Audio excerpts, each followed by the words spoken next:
For 25 years, we have been Indiana's business news leader. This is IBJ Media's Inside Indiana Business with Gerry Dick. Presented by Elevate Ventures and Indiana University.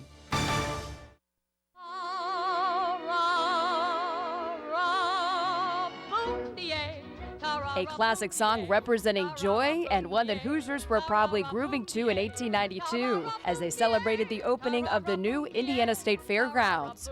Not the only milestone in Indiana that year, the game of basketball bounced into the state.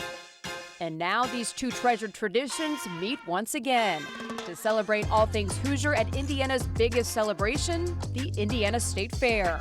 A can't-miss summer event with a huge economic impact on Indianapolis and the Hoosier State. Hello and welcome to Inside Indiana Business. I'm Gerry Dick, coming to you this week from the Indiana State Fairgrounds, where this weekend the 166th edition of the Indiana State Fair kicks off an 18-day run.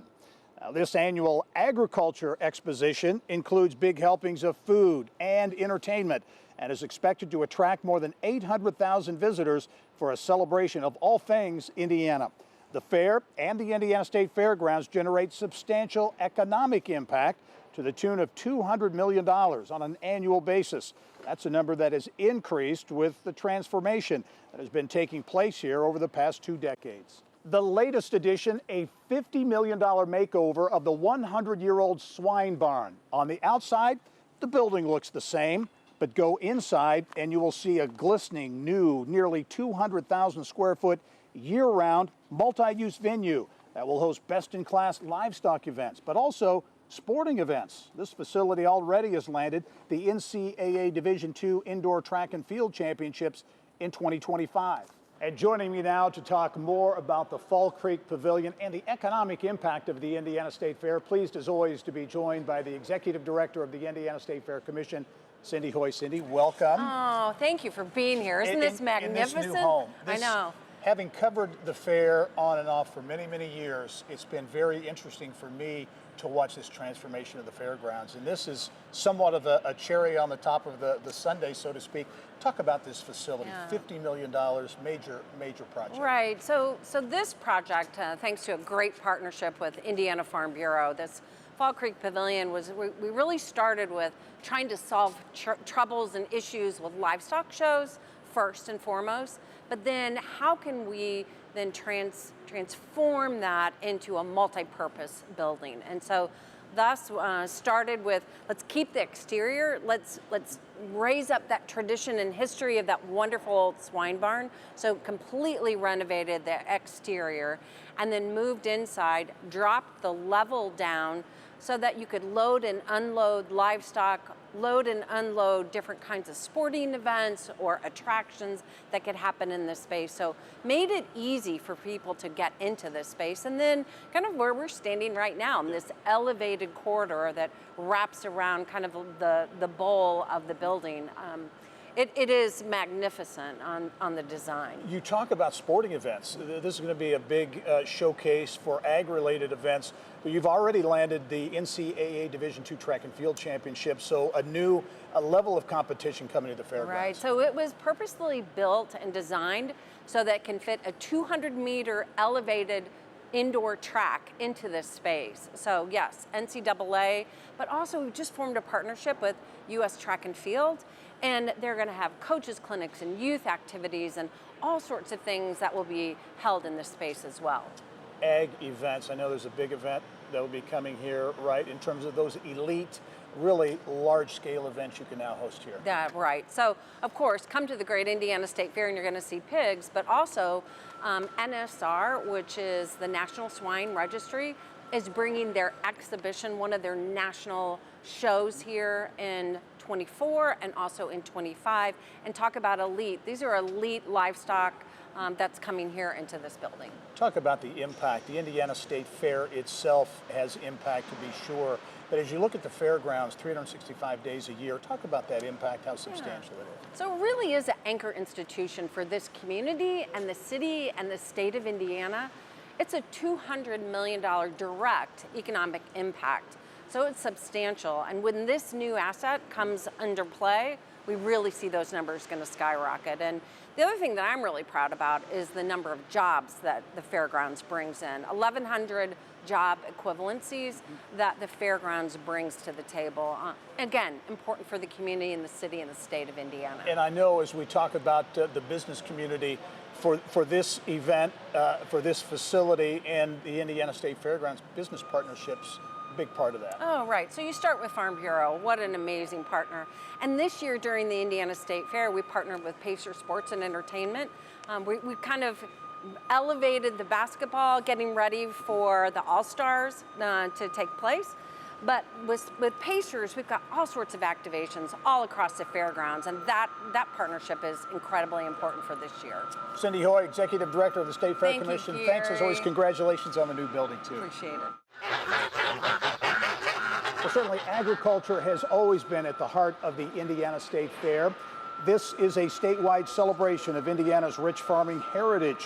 One of the biggest ag commodities in the state, duck. Indiana, the top producer of duck in the nation.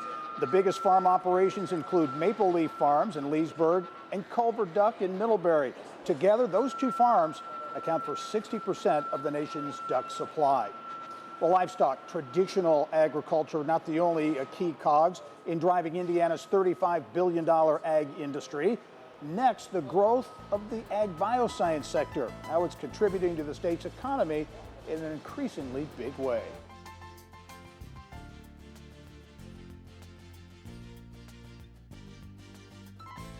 Congratulations, Gary, on 25 years of impactful reporting on Indiana's businesses and Indiana's economic development.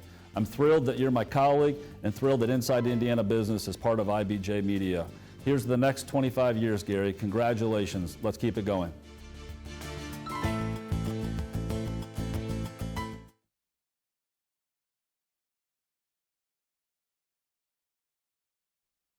I grew up on a farm in Washington County. I spent every moment that I could with my dad. My ag background began when I was a young boy. My grandpa had a farm, and it's one I still farm to this day. Like so many Hoosier farming operations, it runs in the family for Brock and Laura Kiesler, the Washington County couple carrying on the family legacy. But farming is much different today than it was for the Kieslings' parents and grandparents as they tended to their crops and livestock. Technology is the name of the game. We're in the glass barn, which is on the north side of the Indiana State Fairgrounds. It opened about 10 years ago, a shining showcase to all things technology and innovation in Indiana farming, in particular the soybean sector. It also touches on the ag bioscience space. That's an industry that pumps more than $58 billion into the state's economy. And joining me now with more, I'm pleased to be joined by Mitch Frazier, the CEO of Agrinovus Indiana, also the chairman of the Indiana State Fair Commission. That's Mitch, right. Thanks for being here, Gary. Well, we're happy to be here. This is always a fun event and an important event for Indiana. But as we talk about technology, which has always been so much a part of the ag scene, ag bioscience is getting a lot more attention here in the state. What does it mean to folks who say, what's the ag bioscience sector? Absolutely. When we look at the ag bioscience economy here in Indiana, it's really 5 things. It's food, it's animal health and nutrition, it's plant science and crop protection, it's ag tech, and it's agriculture. The ag that we see driving the highways and byways, the farm fields, the feedlots. I think that the piece that so many don't get a chance to see is the tremendous amount of innovation that is happening on farm, in field, in feedlots all across the state. And it's happening here in Indiana. Indiana is a player, can be a player in this high-tech game. Indiana is undoubtedly a player in the ag bioscience economy. As you mentioned, a $58 billion economy here in the state. When we look at the total economic impact, when we say where does that actually cascade, Gary, this is incredible. And over $90 billion of total economic impact, that's more than 20% of the state's GDP. And if we look on an employment basis, when we look at total entirety, there's more than 10% of the state's workforce driving that 20% of the state's GDP. It's incredible. And the innovation that's happening here is led by small companies, big companies alike. As we've talked about historically, Corteva, now the largest pure play ag company in the world, headquartered here, moved their headquarters here, are named Indianapolis, their headquarters in 2022. And we're just a couple years off the blockbuster acquisition that Elanco made, a juggernaut in animal health, making them the second largest independent animal health company in the world, headquartered right here in Indiana. Add to that the academic firepower, obviously with Purdue, and increasingly, I know schools around the state, getting ag programs into their curriculum.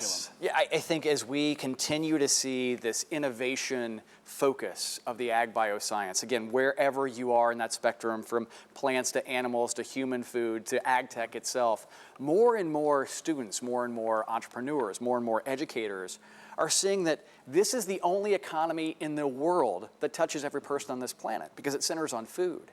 And when young people, when professionals want to make a difference, this is the place they call home. What's going to be key, in your view, to future success? What will be critical to Indiana's success in fueling the next chapter of ag bioscience is this intersectionality between producers and innovators. Innovators from all walks of life. We've had such a great history in Indiana of being tremendous tech innovators. My friends at ExactTarget, my history, we see them in digital innovation and the work that's happening in data science and machine learning and artificial intelligence. That same opportunity is here. We've seen early steps in that. Just a few weeks ago, John Deere made a big acquisition of an Indiana-based company called Smart Apply, a company who is using technology to improve the efficiency of sprayers. Gerry, I think we are in the early innings of this, and Indiana's well-positioned to run the bases a couple more times. Mitch Frazier is the CEO of Agronovus Indiana, also the chair of the State Fair Commission. Mitch, thanks as always for joining us. Thank you. Great to see you. Well, coming up next, the State Fair hotspot where Hoosiers go to get their dairy fix. What's on the menu at the Dairy Bar? Plus, a look at some new Indiana food and beverage vendors at this year's fair. Hey, because you have danced with me through the chaos, you have sung with me through the strife. And in this week's IBJ, meet the Emmy Award-winning director behind the Music in Transit series and learn about his tie to the Good Bones TV series.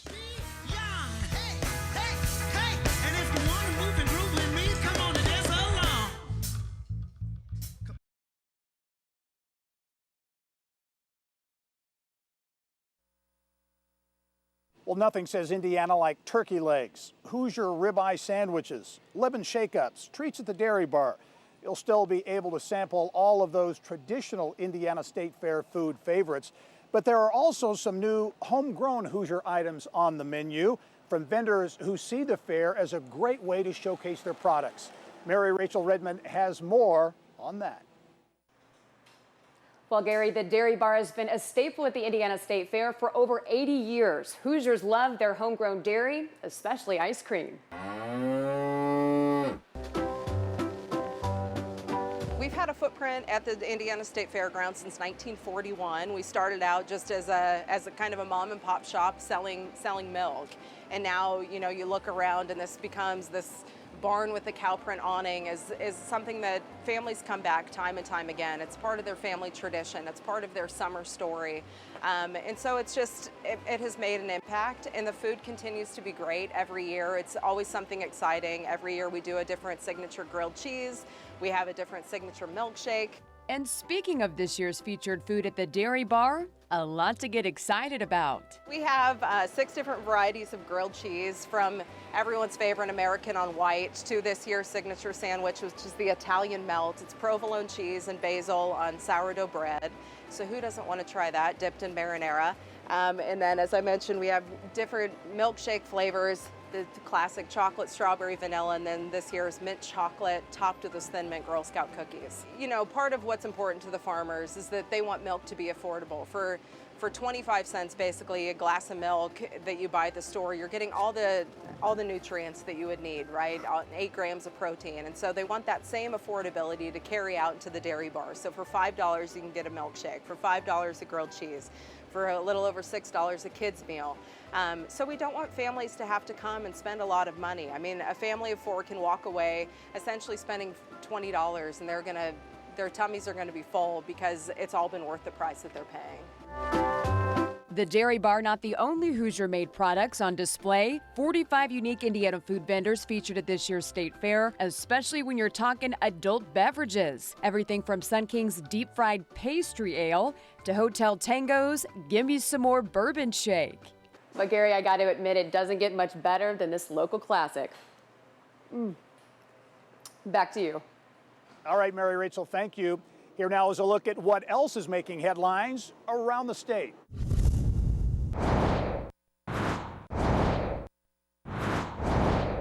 Here's what's making news around Indiana, brought to you by the Indiana Association of Realtors, Indiana's 21,000 realtors, the neighbors you know, the experts you can count on. In southern Indiana, big plans in the works at the Huntingburg Regional Airport.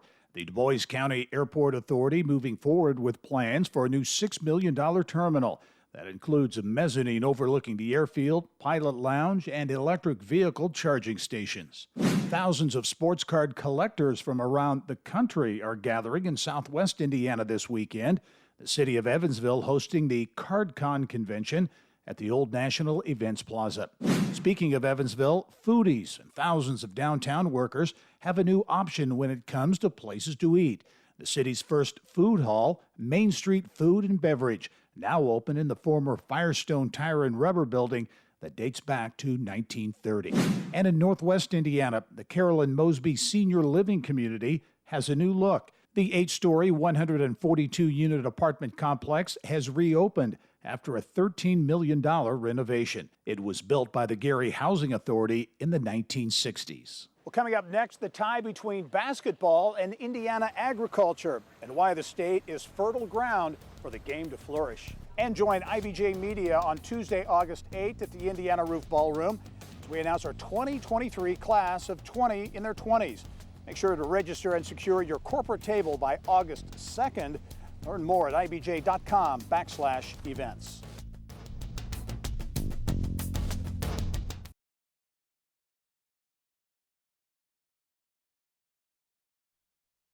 Well, it doesn't matter if the rim is nailed to the side of a barn, is in a gym, or a driveway. Basketball, hooping it up, is part of the Hoosier DNA. In fact, basketball is the theme of this year's Indiana State Fair. Pacer Sports and Entertainment partnering with fair organizers to celebrate the cradle of basketball. The Pacers, with a historic tie to the fairgrounds, playing their home games here back in the day at the Coliseum in the old ABA days. The Pacers now call Gainbridge Fieldhouse home, where the finishing touches are falling into place on the outdoor piece of a $360 million renovation. It's Bicentennial Unity Plaza. We were very intentional about choosing that name. There's a lot going on downtown. We have obviously a very vibrant downtown, but we wanted to build an amenity that was a draw for visitors, but also was an addition to sort of helping us build out a strategy, or helping the city build out a strategy of greater residential density, greater attractiveness to the downtown, and that's what it is. We'll have more from Pacers Sports and Entertainment VP for External Affairs and Corporate Communications, Danny Lopez, on the next edition of the Business and Beyond podcast, starting Monday. You can check it out at InsideIndianaBusiness.com. Well, Indiana's love affair with basketball has deep roots, deep ties to Hoosier agriculture. This week, we leave you with more on that and all things Indiana State Fair. I'm Gerry Dick. Thanks for joining us. Go out and make it a successful week. From barnyards to schoolyards, from driveways to coliseums, it all started here. 1892, a monumental year in Indiana. The new fairgrounds hosts its first state fair, and basketball bounces its way into the state. Two Hoosier traditions that have stood the test of time. Indiana, fertile ground for both to grow. The fair, a celebration of Hoosier agriculture. Basketball, its roots planted on Indiana farms. The game finding its footing in the state's rural hamlets, where it could be played in between fall harvest and spring planting. So what better theme for this year's Indiana State Fair? Celebrating basketball, the state that grew the game. The fair, it blossomed into an Indiana gym. From the new multi-purpose Fall Creek Pavilion to the old standbys like Fair Food, the Midway, and Hoosier 4-H kids showing their animals. And basketball, it has come a long way from those makeshift hoops on the sides of barns to tipping off inside a state-of-the-art facility.